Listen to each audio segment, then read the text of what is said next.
ውድ ኢትዮጵያውያን እንኳን ለሰባተኛው ሀገራዊ ምርጫ በሰላም አደረሳችሁ አደረሰን። ዛሬ በዚህ መድረክ የገጠር መሬት ይዞታ አስተዳደርና አጠቃቀምን በተመለከተ የምናደርገው ክርክር ከምንም በላይ የሀገሪቱን የጀርባ አጥንት ከሆኑት አርሶና አርብቶ አደሮች ሕይወት ጋር ወሳኝ ቁርኝት ያለው ጉዳይ በመሆኑ ለኢትዮጵያ ትልቅ ትርጉም አለው። ፓርቲያችን መሬትን እንደ ፖለቲካ መሳሪያ ሳይሆን ኢኮኖሚ ብልጽግና ማረጋገጫ አድርጎ በማየት አርሶና አርብቶ አደሩን የንብረትና የመሬት ይዞታ ተጠቃሚነት መብቶችን የሚያጠናክሩ ፖሊሲዎችን፣ የሕግ ማዕቀፎችንና አሰራሮችን በመዘርጋት ተጨባጭ ውጤቶችን በማስመዝገብ ላይ ይገኛል። ፓርቲያችን ባለፉት 8 የለውጥ ዓመታት የገጠር መሬት አጠቃቀምና አስተዳደርን በተመለከተ ባከናወናቸው የሕግ፣ የፖሊሲ፣ የአደረጃጀት ሪፎርም ስራዎች የተገኙ ዋና ዋና ተጨባጭ ውጤቶች ውስጥ የተወሰኑትን እንደሚከተለው እጠቅሳለሁ። የአርሶና የአርብቶ አደሩ የይዞታ መብት በፖሊሲ በሕግና በአሰራር ማዕቀፎች እንዲደገፉ አድርገናል።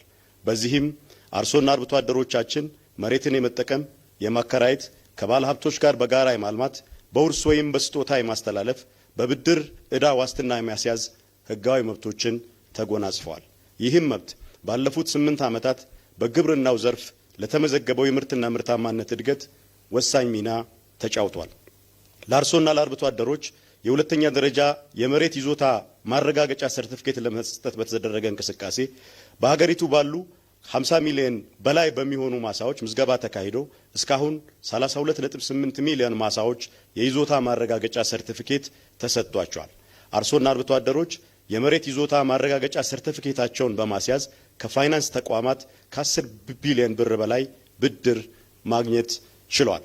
የተለያዩ የሀገራችን ስነ ምህዳር ቀጠናዎችን ያገናዘበ ዘላቂ የመሬት አጠቃቀም እቅድ በማውጣትና ሕዝባችንን በስፋት አሳትፈን በመተግበር የተፈጥሮ ሀብቶቻችንን በዘላቂነት በመጠበቅና በማልማት ለመጪው ትውልድ ለማስተላለፍ በአፈርና ውሃ ጥበቃ እንዲሁም በአረንጓዴ አሻራ መርሃ ግብሮቻችን መሬትን ጠብቆ ለቀጣይ ትውልድ ማስተላለፍ የሚያስችሉ ስኬታማ ስራዎችን በማከናወን ላይ እንገኛለን።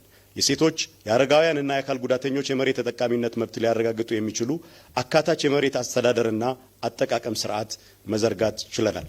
የመሬት አጠቃቀምና አስተዳደርን በተሻለ ሁኔታ ለመምራት ተበታትነው የሚገኙ የመንግስት አስተዳደር አደረጃጀቶችን ወደ አንድ ማዕከል በማምጣት በቴክኖሎጂ የተደገፈ ጠንካራና ዘመናዊ ተቋማዊ አሰራር እንዲኖር እያደረግን እንገኛለን።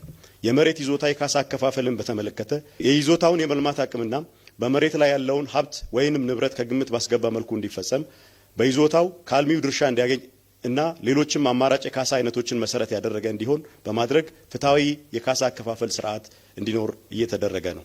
አርሶና አርብቶ አደሩ ይዞታቸው ወደ ከተማ ሲካለሉ የይዞታ መብታቸው እንዲጠበቅና የሚከፈላቸው ካሳ የመሬቱን የመልማት አቅም ያገናዘበ ባለይዞታው ከአልሚው ድርሻ እንዲያገኝ ጭምር በማድረግ ውጤታማ ስራዎችን በመስራት ላይ እንገኛለን።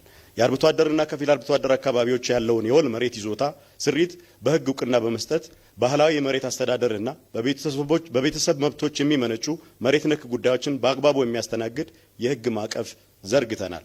ይህም በመሬት ይገባኛል ይነሱ የነበሩ ግጭቶች እንዲቀንሱ አድርጓል። ውድ ኢትዮጵያውያን፣ ብልጽግናን መምረጥ የተረጋገጠ የአርሶ አደርና የአርብቶ አደሩን የገጠር መሬት ይዞታ መምረጥ ነው። ብልጽግናን መምረጥ በዘመነ ቴክኖሎጂ የተደገፈ የመሬት አስተዳደር ስርዓትን መምረጥ ነው። የብልጽግና ፓርቲ የምርጫ ምልክት የስንዴ ነዶ ነው። የስንዴ ነዶ የአርሶ አደሩ የድካም ፍሬ፣ የአንድነት፣ የትብብር ውጤትና ምልክት ነው።